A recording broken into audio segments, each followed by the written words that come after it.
So welcome to the big experiment, and let me explain to you why, as a researcher, we're really excited about this experiment and really glad that so many people have expressed an interest. What we're fundamentally interested in is trying to understand the range of conditions that corals can actually exist in, because this has a major effect on their tolerance to climate change and other environmental stress events.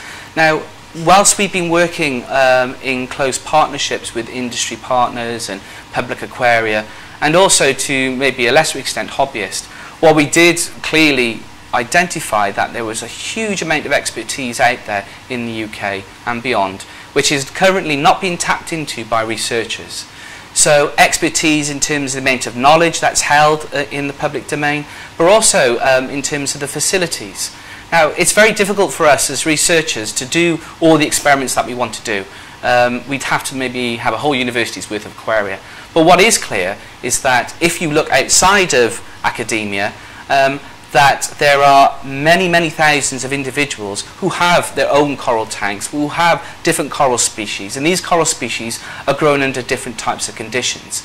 Well, to us, this represents a perfect experiment where we can engage with hobbyists and allow and ask the hobbyists to become the researchers and feed information back to us. And through our partnerships, we've developed, well, not we developed, our partners have developed really user-friendly platforms to enable you to do this. So the experiment is national-wide. Individuals who are going to become involved are going to be independent researchers, and that information is coming directly back for us to start to analyse, to answer some of these key questions.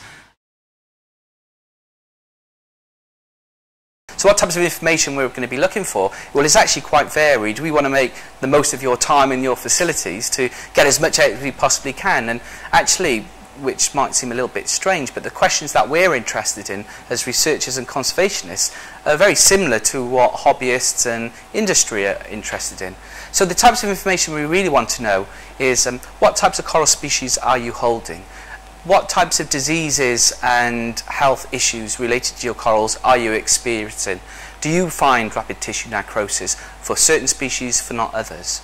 The other really important piece of information is how the environmental conditions influences things like rapid tissue necrosis. Not just in terms of the growth environmental conditions, but also whether or not you see things like rapid tissue necrosis when environmental conditions go wrong. So we're interested in what the conditions are generally, under what range of conditions you are holding different coral species, but also, and probably not good news for you, but very good news for us, is what happens when things go wrong. If you have a spike in temperature, or you have a drop in temperature, or a change in carbonate chemistry, which coral species are affected, which are most tolerant?